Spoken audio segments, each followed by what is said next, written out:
ಒಲಿಂಪಿಕ್ಸ್ನಲ್ಲಿ ಚಿನ್ನ ಗೆಲ್ಲುವ ಭರವಸೆ ಮೂಡಿಸಿದ್ದ ವಿನೇಶ ಯಾರು ಊಹಿಸಲಾರದ ರೀತಿಯಲ್ಲಿ ಡಿಸ್ಕ್ವಾಲಿಫೈ ಆಗಿದ್ದು ಇಡೀ ಭಾರತದ ಗೋಲ್ಡ್ ಮೆಡಲ್ ಕನಸು ನುಚ್ಚು ನೂರಾಗಿ ಹೋಗಿದೆ. ವಿಶ್ವದ ನಂಬರ್ 1 ಕುಸ್ತಿಪಟುವನ್ನ ನೆಲಕಚ್ಚುವಂತೆ ಮಾಡಿದ್ದ ವಿನೇಶ ಈಗ ಕುಸ್ತಿಗೆ ವಿದಾಯ ಘೋಷಿಸಿದ್ದಾರೆ.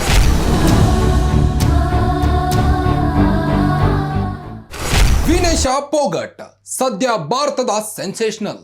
ಪ್ಯಾರಿಸ್ ಒಲಿಂಪಿಕ್ಸ್ನಲ್ಲಿ ಚಿನ್ನ ಗೆಲ್ಲುವ ಭರವಸೆ ಮೂಡಿಸಿದ್ದ ವಿನೇಶ ಯಾರು ಊಹಿಸಲಾರದ ರೀತಿಯಲ್ಲಿ ಡಿಸ್ಕ್ವಾಲಿಫೈ ಆಗಿದ್ದು ಇಡೀ ಭಾರತದ ಗೋಲ್ಡ್ ಮೆಡಲ್ ಕನಸು ನುಚ್ಚು ನೂರಾಗಿ ಹೋಗಿದೆ.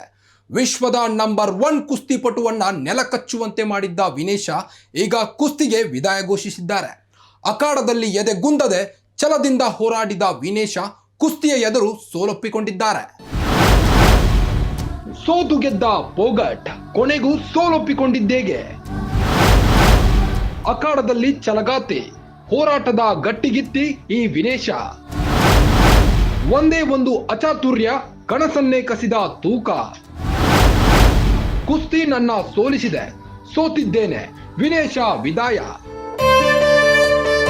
ಖ್ಯಾತ ಮಹಿಳಾ ಕುಸ್ತಿಪಟು ವಿನೇಶ್ ಪೋಗಟ್ ದೇಹದ ತೂಕದ ಕಾರಣಕ್ಕೆ ಪ್ಯಾರಿಸ್ ಒಲಿಂಪಿಕ್ಸ್ನಿಂದ ಅನರ್ಹಗೊಂಡಿರುವುದು ಬಹಳಷ್ಟು ಚರ್ಚೆಗೆ ಗ್ರಾಸವಾಗಿದೆ. ಪ್ಯಾರಿಸ್ ಒಲಿಂಪಿಕ್ಸ್ನಲ್ಲಿ ಭಾರತಕ್ಕೆ ಮೊದಲ ಚಿನ್ನ ಅಥವಾ ಬೆಳ್ಳಿ ಪದಕದ ನಿರೀಕ್ಷೆ ಮೂಡಿಸಿದ್ದ ಅವರು ಇದೀಗ ಕುಸ್ತಿಗೆ ನಿವೃತ್ತಿ ಘೋಷಣೆ ಮಾಡಿದ್ದಾರೆ. ಜತೆಗೆ ಭಾವುಕ ಸಂದೇಶವೊಂದನ್ನು ಪ್ರಕಟಿಸಿದ್ದಾರೆ.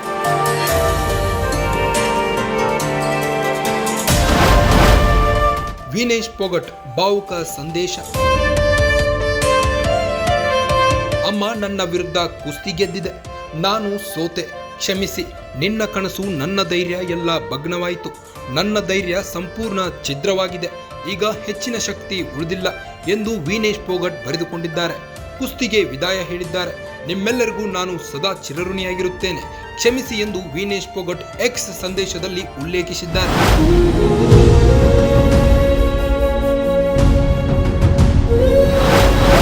ಒಲಿಂಪಿಕ್ಸ್ನಲ್ಲಿ ವಿನೇಶ್ ಪ್ರದರ್ಶನ.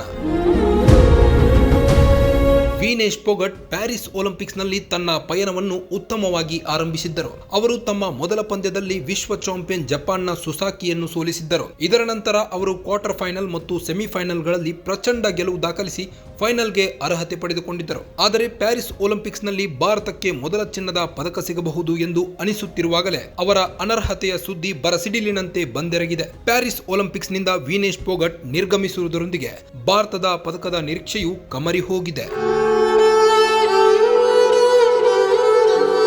ಭಾರತದ ಫೇಮಸ್ ಕುಸ್ತಿಪಟುಗಳಲ್ಲಿ ಒಬ್ಬರಾದ ವಿನೇಶ್ ಪೋಗಟ್ ಅವರ ಹಿಂದೆ ಬಲವಾದ ಕುಸ್ತಿ ಪರಂಪರೆ ಇದೆ. 2 ಬಾರಿಯ ಒಲಿಂಪಿಯನ್ ವಿನೇಶ್ ಪೋಗಟ್ ಹೆಸರಿನಲ್ಲಿದೆ.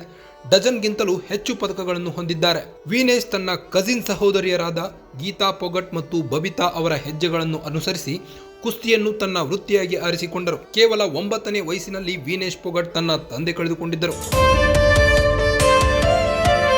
ತಂದೆಯ ಅಕಾಲಿಕ ಮರಣದಿಂದಾಗಿ ಆಘಾತಕ್ಕೊಳಗಾಗಿದ್ದರು. ವಿನೇಶ ಅವರು 25 ಆಗಸ್ಟ್ 1994ರಂದು ಕುಸ್ತಿಪಟುಗಳ ಕುಟುಂಬದಲ್ಲಿ ಜನಿಸಿದರು. ದೊಡ್ಡಪ್ಪ ಮಹಾವೀರ್ ಪೋಗಟ್ ಅವರ ಗರಡಿಯಲ್ಲಿ ವಿನೇಶ್ ಪೋಗಟ್ ಕುಸ್ತಿಪಟುವಾಗಿದ್ದರು. ಈ ಹಿಂದೆ ತಂದೆ ರಾಜ್ಪಾಲ್ ಪೋಗಟ್ ಜಮೀನು ವಿಚಾರವಾಗಿ ಕೊಲೆಗೀಡಾಗಿದ್ದರು.